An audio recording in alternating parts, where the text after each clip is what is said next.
हे असं आहे ते तसं आहे, ते सुद्धा इथंच फेडायचं. एक महाराज असे रस्त्याने चाललेले होते, बिचारी बाई काहीतरी काम करत होती आणि तिनं बघितलं महाराज आता जेवणाची वेळ आहे आणि रस्त्यानं चालले तुनातानाच. म्हणली महाराज 2 मिनिट या, तांब्याभर पाणी घ्या. महाराजांना पाणी दिलं. म्हणले आता 2च मिनिटं थांबा, जेवायला वाढते, आता जेवणाची वेळ झालीये, जेवूनच जा. महाराजांना तिचा हात मोडता आला नाही, जेवायला थांबले. बिचारीला वाटलं की महाराज जेवतायत आणि गोडधोड काहीच नाही. शेजारच्या बाईकडे गेली, म्हणली महाराज जेवायला आलेत, जरा काही गोडधोड आहे का? म्हणली मी आत्ताच खीर बनवली, एवढी खीर घेऊन जा. खीर घेऊन आली. महाराज चांगले जेवत होते, खीर घेतली आणि खीर घेतल्याबरोबर महाराज मरून पडले. आता म्हणले नेमकं झालं कसं? प्रकरण वरती गेलं चित्रगुप्ताकडे. यमानं विचारलं काय झालं? इकडं गल्लीतल्या 2 बायका गप्पा मारत होत्या. त्या म्हणल्या महाराज बिचारे चांगले त्यांचे चालले होते, हिनी ना प्लॅन करून बोलवलं म्हणले महाराजांनी. ते म्हणले एकटीनं नाही, दोघींचं मिळून ठरलेलं आहे म्हणले. यांच्या ह्या गप्पा चाललेल्या. आणि मग जेव्हा इन्व्हेस्टिगेशन पूर्ण झाली आणि यमाच्या लक्षात आलं की प्रकरण काहीतरी वेगळे आहे. ज्या वेळेस ती बाई खीर घेऊन येत होती त्यावेळेला नेमकं वरतून घार चाललेली होती, घारीच्या तोंडात साप होता, त्या सापाचं विष त्या वाटीत पडलं आणि म्हणून महाराज गेले. आणि जेव्हा यमानं हे सगळं चित्रगुप्ताला सांगितलं, मग विचारलं हे पाप नेमकं टाकायचं कुणाच्या नावावर? ते म्हणले त्या घारीच्या नावावर टाका म्हणले. तिला तीच वेळ सापडला का? ते म्हणले तिची काय चूक, ती बिचारी तिचं भक्ष्य घेऊन चालली होती. म्हणले मग सापाच्या टाका, त्याला बरं विष वाटीतच टाकायचं होतं. म्हणले अहो ते तर त्याचा जीव वाचवत होता. म्हणले मग जिनं जेवायला बोलवलं ना तिच्या नावावर टाका. महाराज चालले होते ग, हिला काय कारण होतं जेवाय? अरे म्हणले तिनं तर बिचारीनं जेवायला बोलवलं. म्हणले मग जिनं खीर दिली तिच्या वाट्याला तर टाका. म्हणले तिच्या वाट्याला नाही टाकता यायचं. म्हणले मग हे पाप टाकायचं कुणाच्या वाट्याला? त्या दोघी नाही का बोलत होत्या?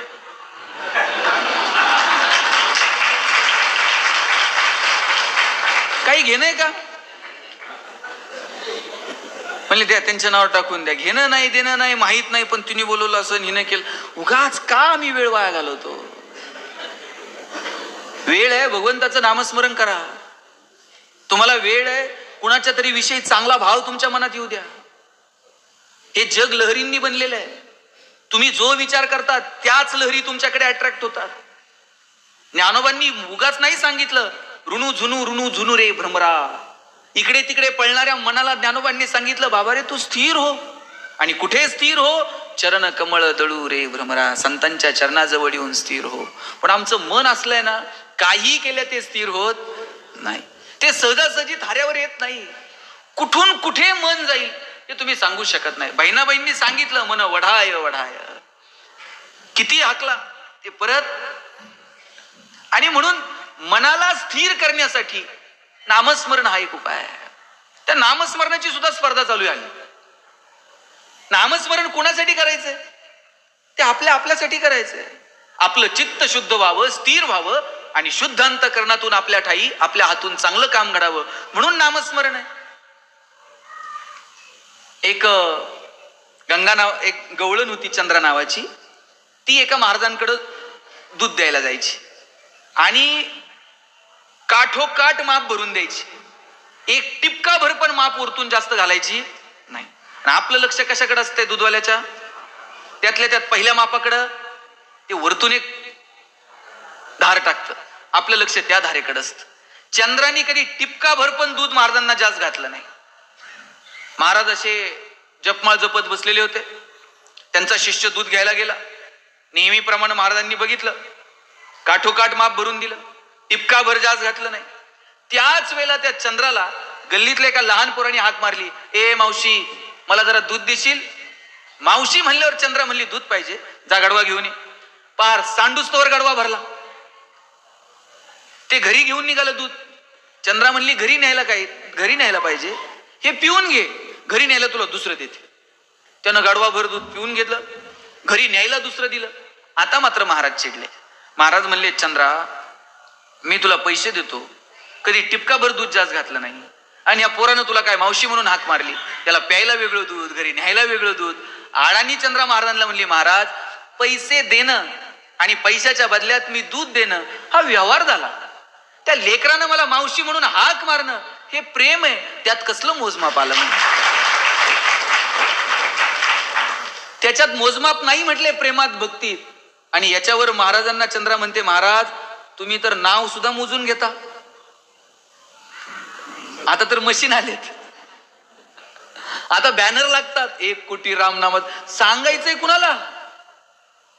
सुख हे दाखवण्याची गोष्ट नाही, आनंद हे दाखवण्याची गोष्ट नाही, ते आपल्या मनात. आणि म्हणून आपल्या अंतःकरणासाठी, आपल्या मनासाठी आपल्याला हे करता येईल का? मला वाटतं याचा विचार करा. आता शेवटचे 5 मिनिट घेतो, नीट ऐका. ज्या दिवशी आम्हाला आमच्या मनाला थाऱ्यावर आणता येईल ना, त्या दिवशी आमचं जगणं सुंदर होऊन जातं. आमच्या सगळ्या दुःखाचं कारण जर काय असेल तर आमच्यातला अहंकार आहे. आणि हे तुकोबांना कळलं.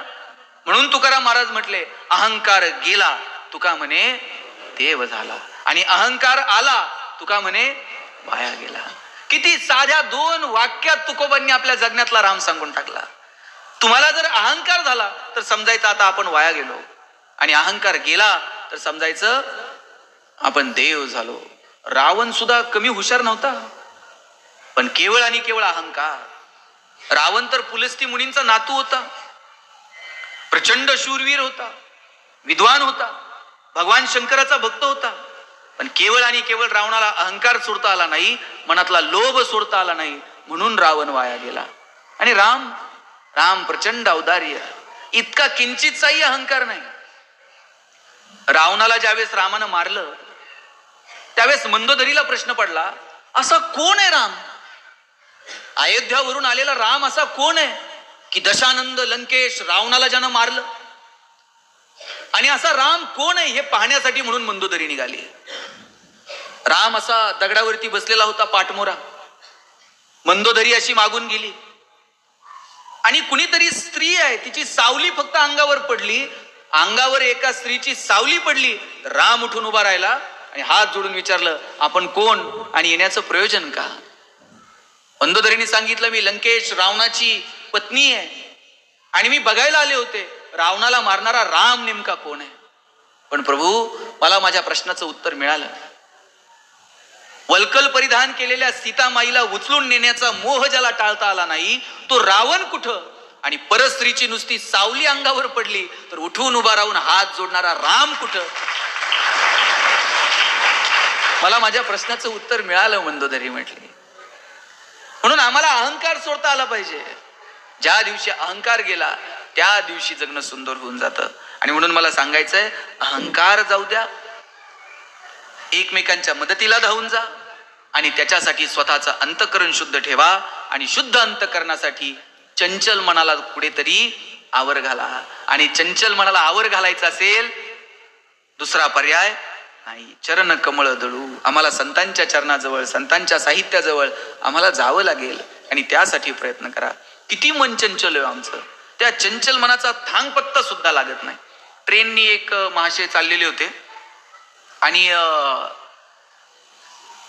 एक तरुण पोरगा त्यांच्या समोर बसलेला होता.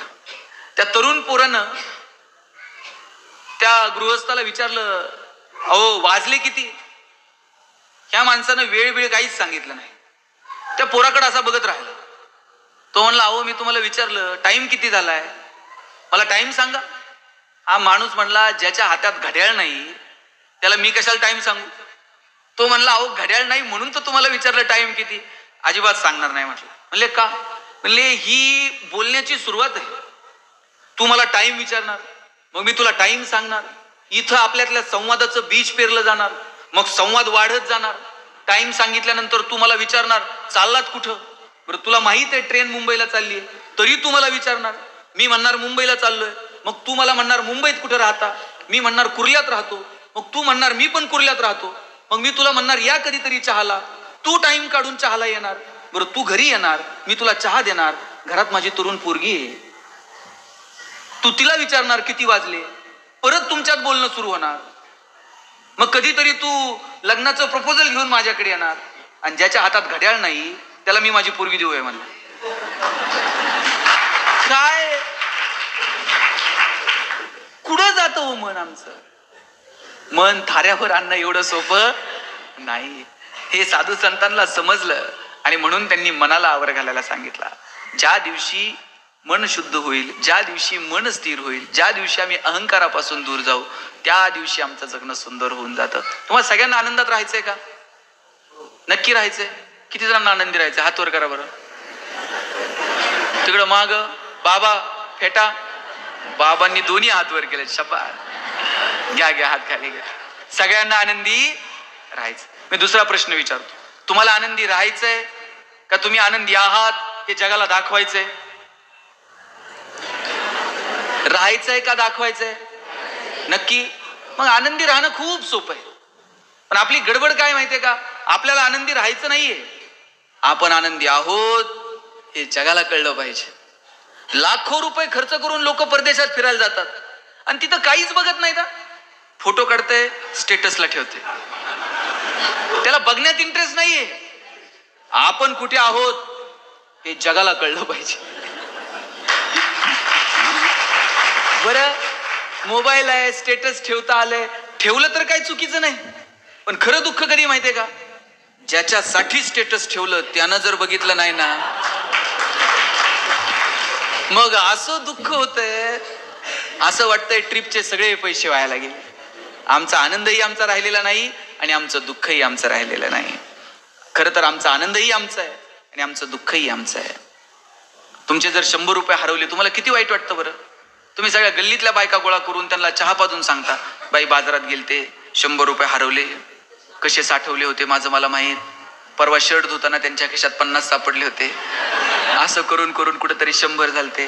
बरं, एवढं म्हणून थांबत नाही, पुढं म्हणणार, कोणाला सापडले असले तर सापडू, त्याला पचायचेच नाहीत.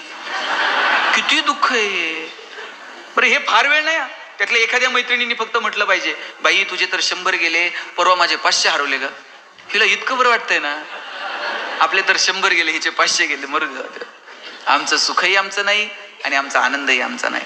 मला वाटतं आमचा आनंद, आमचं सुख आमचं आहे, पण त्याच्यासाठी आम्हाला आमच्या अंतर्मनात डोकावून पाहता यायला हवं. असं छान स्वतःच्या अंतर्मनात डोकावून पहा. त्याच्यासाठी कधीतरी डोळे बंद करून स्वतःच्या मनात एक चित्त कधीतरी होण्याचा प्रयत्न करा, अशी अपेक्षा या निमित्ताने व्यक्त करतो.